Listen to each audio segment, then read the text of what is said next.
Good morning. We are actually down here at the Hunt Valley Cars and Coffee in Cockeysville, Maryland. Might do something a little different, just wander around and check out some cars. Brought that lifted RS. People are already loving that thing, so that's pretty cool. So yeah, let's go see what else is here today.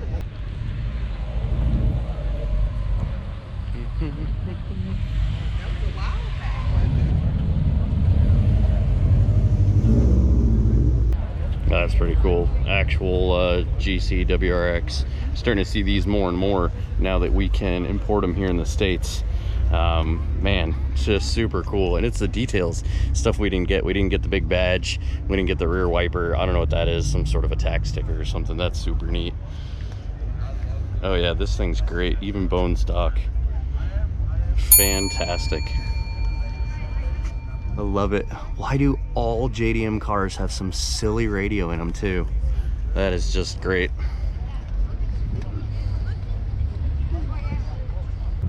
I love Cars and Coffee because there's always just a little bit of everything here. Look at this tracker.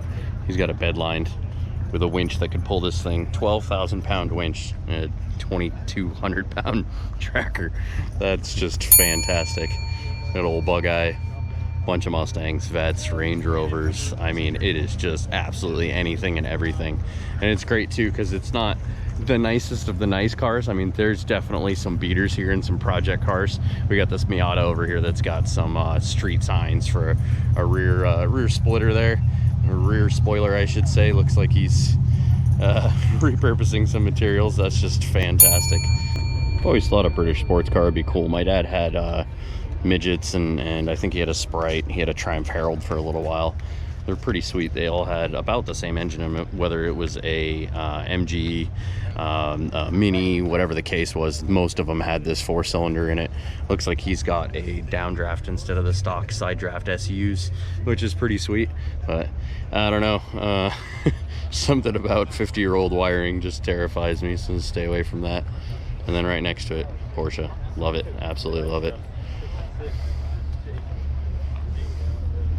Subarus, lots of Mustangs. I see a Jag. Man, just anything and everything.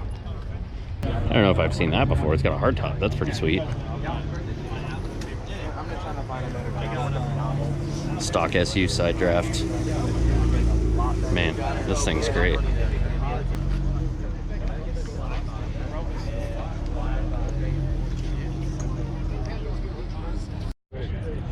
This thing's fantastic.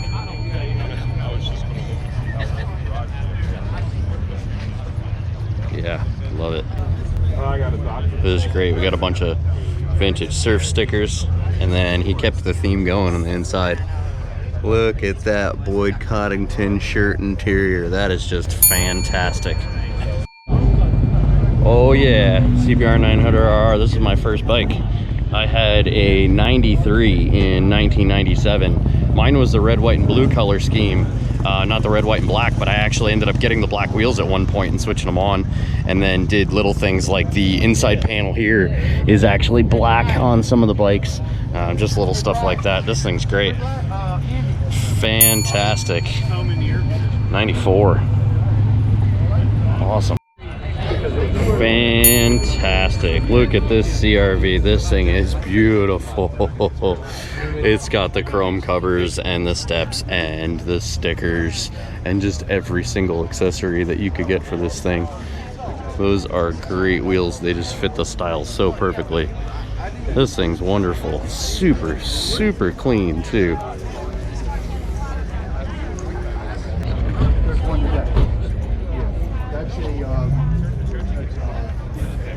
Because of course. Jamie.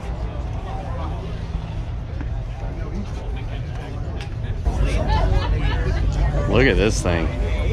Man, it's got a tire dismounter on here. We got the crane with the snatch strap. Fantastic. I bet that every little bit of this thing still works like it did the day it was bought. Good job, good job. I really like that. Look at this thing.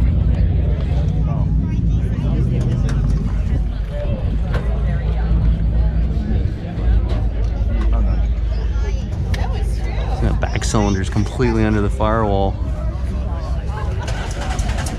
But this thing absolutely rips.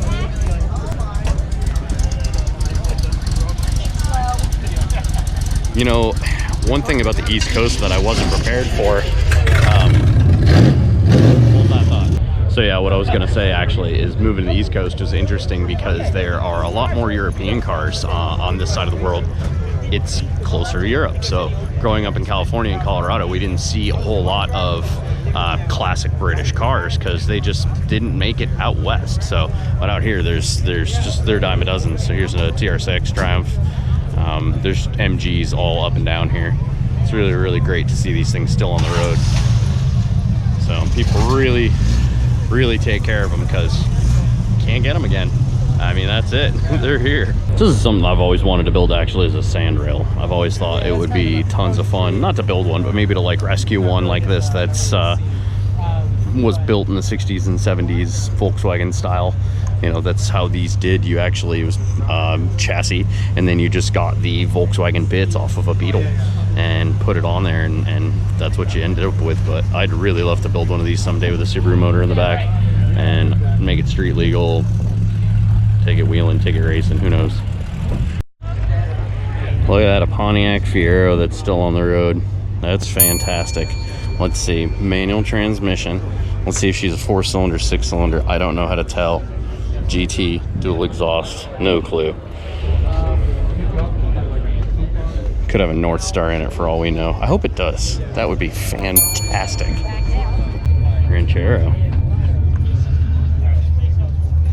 Look at that. Beautiful.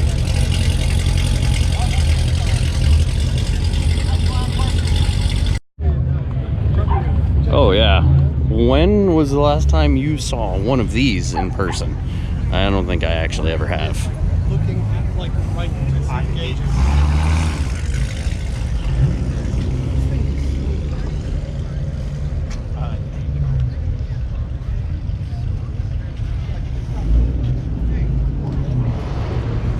Esperante.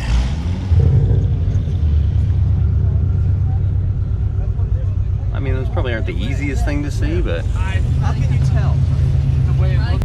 one of the trends that gets a lot of hate is stance, and that's not fair. It takes a ton of work to lower a car so that the unibody is on the ground, and these guys, I mean, they get it so that the rim is just exactly on the fender as it lowers down. It's just, it's so well executed and thought out when it's done right.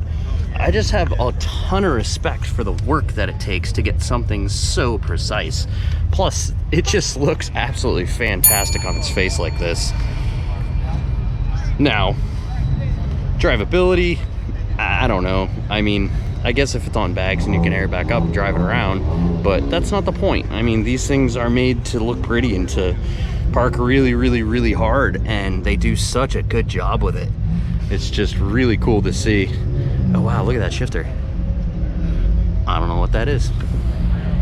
But anyways, hats off to the stance guys, because that is some absolute dedication to turning a vehicle into a stance car.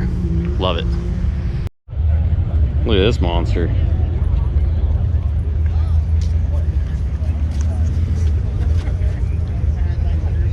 Nagasaki Noisy Boy V8. He needs to get more consistent. Every day he should be more consistent. The only Ford motor is picture of a car. And then of course Cars and Coffee has Ferraris and Lamborghinis, which is great. A lot of people don't get to see these cars in real life. I mean, it's super cool. I'm always surprised by how small they are, to be totally honest with you. Ooh, this one's been tickled. You can tell by the underground racing parts in here. Who knows, could have 2,000 horsepower. So I don't know if you can actually see it, but there is a pearl in this paint.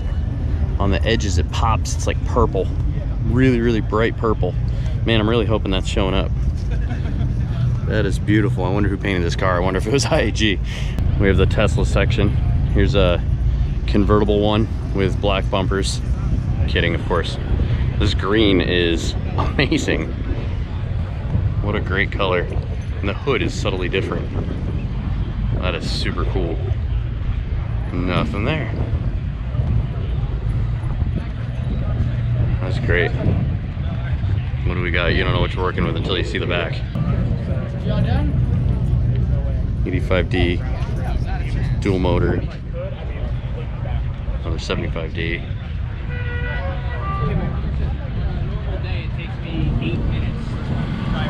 Dang. That white interior though. Look at this thing. I love it. Project car, work in progress. I don't care. This thing is great. Look at those flares. Mike, you need to step up your game.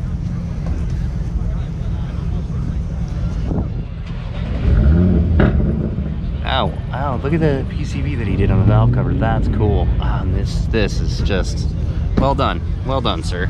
I like this. I like this a lot. This is great. And I lost my shoe. Nardo Gray. And Kia's version of Nardo Gray.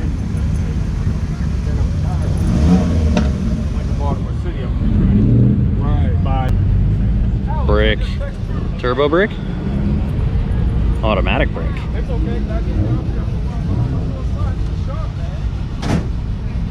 Rad regardless.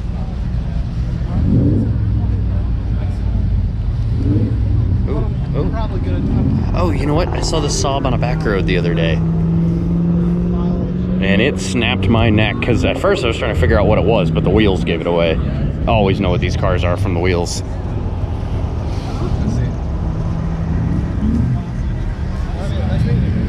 Super cool. Rolls-Royce Silver Wraith. License plate. Mr. 8-track. Absolutely wonderful.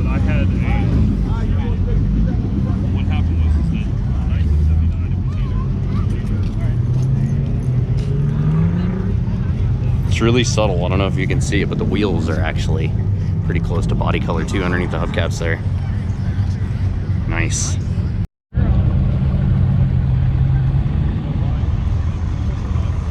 Love it. Clean it up, let it rust again. New lights, new tires. I don't know if it's a wrap or paint. Looks like paint. It is great. Awesome.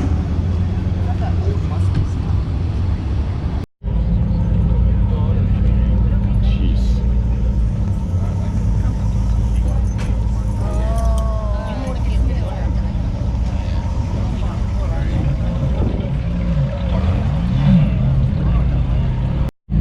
Look at this thing. Awesome. Chevy Colorado 4-door.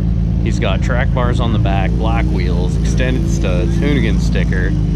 Oh, oh, oh, what is this? What is this? What are you hiding in there? Huh. Huh. I think this might explain it. Very clean, very well done. I like that. I bet that is a ton of fun. Well, that's pretty much it. It's about 10 o'clock. Everybody's getting out of here. Got here a little late, so I didn't get to see everything. If you like what you saw here today at Cars and Coffee in Huntsville, Cockeysville. Wait, I got that totally wrong. If you like what you saw here today on Ruckus Garage, a little Cars and Coffee action in Hunt Valley, give it a like. And if you like what you see here on Ruckus Garage, make sure you subscribe. Thanks so much. Thanks for hanging out.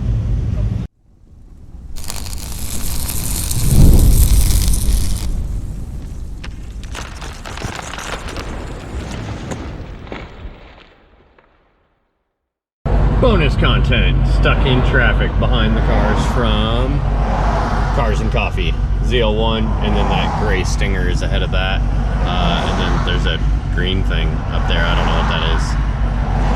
Actually, I think it's just a TC. But yay, traffic.